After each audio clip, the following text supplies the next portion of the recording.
Respire fundo. Se puder, feche os olhos por um instante. Solte o peso dos ombros e deixe o barulho do mundo lá fora, por alguns minutos. Seja muito bem-vindo e muito bem-vinda ao Cartografia da Alma, as raízes do éter. Eu sou Patrícia Sinara e hoje nós vamos colocar o seu universo particular em movimento. Nos nossos encontros anteriores, nós construímos passo a passo um teatro magnífico.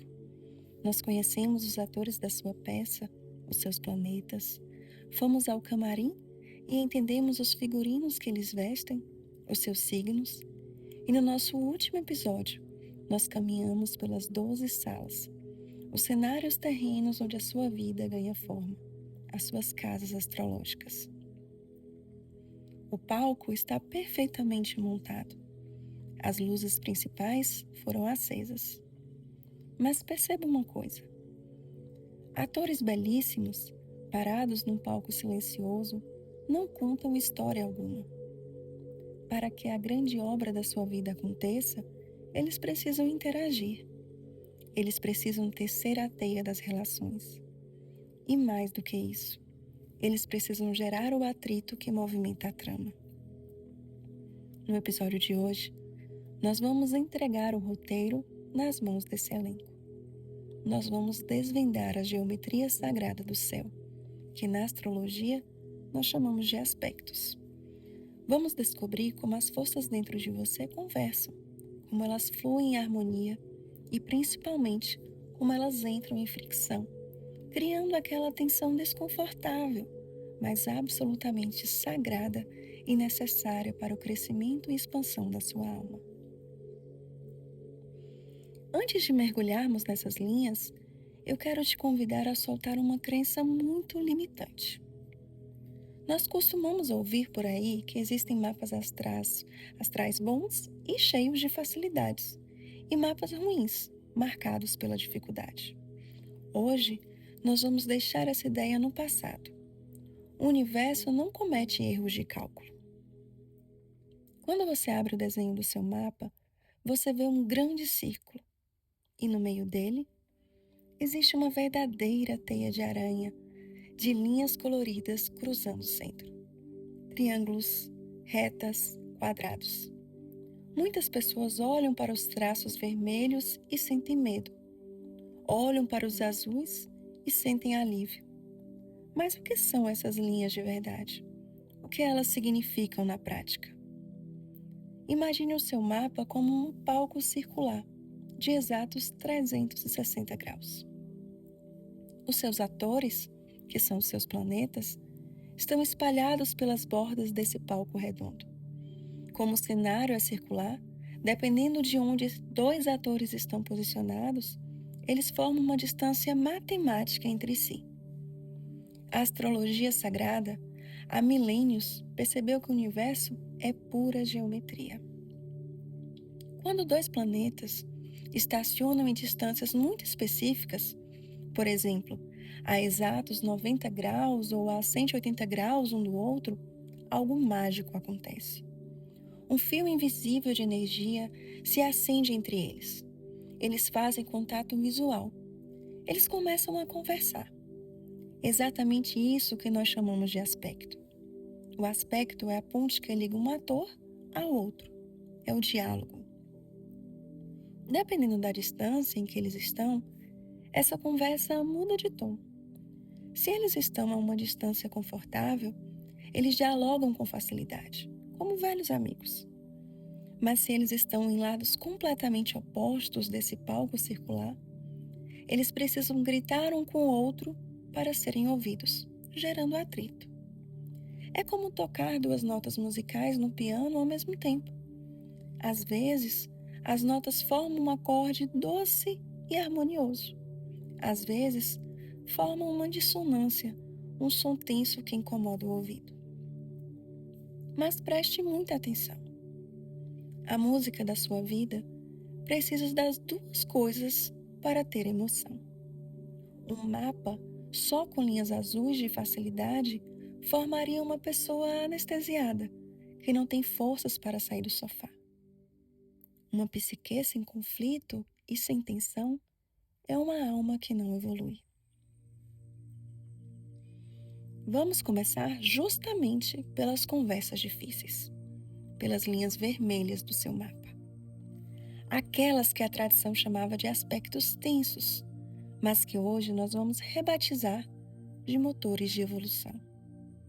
Vamos falar da oposição e da quadratura. Imagine a oposição. É um ângulo exato de 180 graus. Dois atores estão em extremos opostos do palco, olhando fixamente um para o outro. E eles querem coisas completamente diferentes. Imagine que no seu mapa, a sua lua, que é a sua criança interior e precisa de colo, de ficar em casa e de segurança, esteja em oposição exata ao seu Marte, que é o seu guerreiro, que quer sair, lutar, romper e se arriscar. O que acontece na sua vida prática? Um cabo de guerra exaustivo. Você passa o domingo inteiro no sofá, exausto, querendo o conforto do seu lar, que é a voz da sua lua. Mas por dentro sente uma urgência irritante, uma ansiedade de que deveria estar produzindo e conquistando algo, que é a voz do seu Marte. A oposição não deixa você escolher um lado só. Se você focar só na lua, o seu Marte fica frustrado e você adoece de raiva contida. Se você focar só no Marte, trabalhando sem parar, a sua lua chora de solidão e carência. O propósito da oposição é te ensinar a maestria do equilíbrio. É uma ponte que você precisa construir sobre um abismo. E então, nós temos a quadratura, o ângulo de 90 graus. Ah, quadratura. Se a oposição é um cabo de guerra, a quadratura é um cruzamento sem semáforo, onde dois carros aceleram ao mesmo tempo. É colisão, é atrito puro. Quando dois atores formam uma quadratura, eles estão numa esquina cega. Imagine o seu Sol, a sua essência criativa, fazendo uma quadratura com Saturno, o grande cobrador do tempo e das regras. O seu Sol diz: eu quero brilhar e ser visto agora. E Saturno responde: não, você não está pronto. Sente-se e estude mais 10 anos. Na vida real, isso se traduz naquela pessoa que tem um talento imenso, mas é paralisada por uma autocrítica severa e morre de vergonha de se expor. Dói, gera crise, gera frustração. Gera aquela sensação de que algo está sempre bloqueando o seu caminho. Mas ouça bem, é o carvão sob imensa pressão que se transforma em diamante. A quadratura é o aspecto das pessoas que realizam grandes feitos na humanidade, porque o atrito e a insatisfação as obrigam a levantar da cadeira e resolver o problema. Agradeça pelas suas quadraturas. Elas são a sua força motriz. Mas é claro que o universo também nos dá descanso. O teatro não é feito só de colisões. Existem momentos que a nossa orquestra interior toca com total afinação, com uma fluidez mágica. Aqui, nós entramos nos aspectos harmônicos e na misteriosa conjunção. A conjunção ocorre quando dois planetas estão a 0 graus de distância. Eles estão de mãos dadas, ocupando o exato mesmo espaço no palco. É uma fusão. As energias se misturam de tal forma que você nem sabe onde termina uma e começa a outra. Se Mercúrio, a sua mente e a sua fala, e Vênus, o seu afeto e o seu amor, estão em conjunção, você literalmente é uma pessoa que fala com doçura, que acalma os outros com as palavras. O talento é imenso. Mas qual o perigo disso? A cegueira. Quando duas forças se misturam demais, você perde a perspectiva. Se a sua emoção estiver em conjunção com a sua agressividade, você simplesmente não consegue separar o que é sentir do que é atacar. Às vezes as águas se turvam. E finalmente, nós temos as graças divinas, o trígono, que é um triângulo perfeito de 120 graus, e o sextil, um ângulo de 60 graus. Aqui, os atores do palco se olham com cumplicidade. Eles concordam, eles se ajudam sem que você precise fazer força. É o seu dom inato. Vou te dar um exemplo claro disso.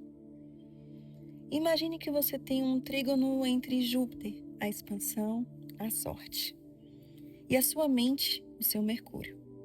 Você provavelmente é o tipo de pessoa que lê um livro complexo em um dia, que aprende idiomas com uma facilidade absurda e que atrai oportunidades de estudo sem fazer o menor esforço.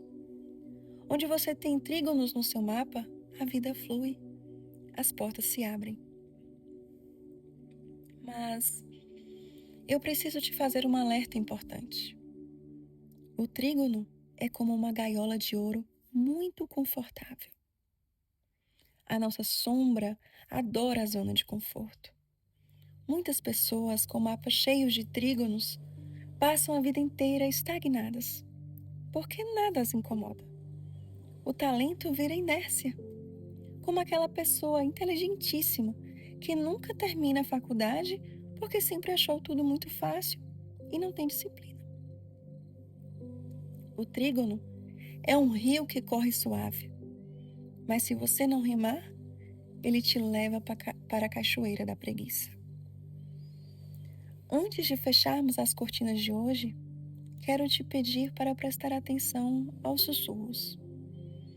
Além das vozes altas e dos abraços apertados, os atores do nosso mapa têm conversas muito sutis.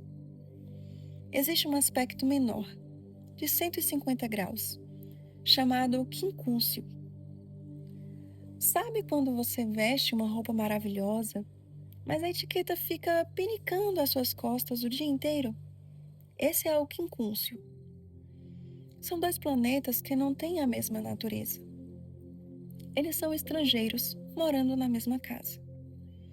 Imagine que a sua Vênus, a sua forma de amar, seja pura liberdade e aventura, mas ela forme um quincúncio com o seu Saturno, que quer responsabilidade e contrato assinado. Eles não colidem de frente, mas você passa a vida sentindo um leve incômodo constante. Quando está solteiro, sente que falta seriedade. Quando assume um compromisso, sente falta da liberdade. É uma coceirinha psicológica que exige que você faça pequenos ajustes todos os dias. Geralmente, é aqui que somatizamos no nosso corpo físico as nossas tensões emocionais não resolvidas. E temos também o semissextil, de 30 graus. Um sussurro de vizinhos. É como uma ponte invisível entre dois cenários colados um no outro. Ele não dita o seu destino, mas atua como um lembrete muito fino e gentil de que todas as partes da sua psique estão conectadas e precisam de colaboração. O seu mapa não é um roteiro estático escrito em pedra. Ele é uma sinfonia que está sendo tocada ao vivo e você é o maestro. Quando a sua mente e o seu coração brigarem numa oposição, não se julgue. Quando o medo frear a sua coragem numa quadratura, não desista. Honre as suas contradições. É a fricção entre a luz e a sombra que nos mantém aquecidos e vivos. No nosso próximo episódio, nós vamos olhar de perto para os atores mais uma vez. Vamos desvendar o nível de conforto deles. Por que será que a sua Vênus é tão carinhosa em um signo, mas tão seca em outro? Falaremos sobre as dignidades planetárias e a jornada de maturidade dos graus. Agora, apenas observe o seu teatro mental. Quais atores estão conversando e quais estão brigando aí dentro hoje? Até nosso próximo encontro. Olhe para o céu e lembre-se sempre de olhar para dentro de você.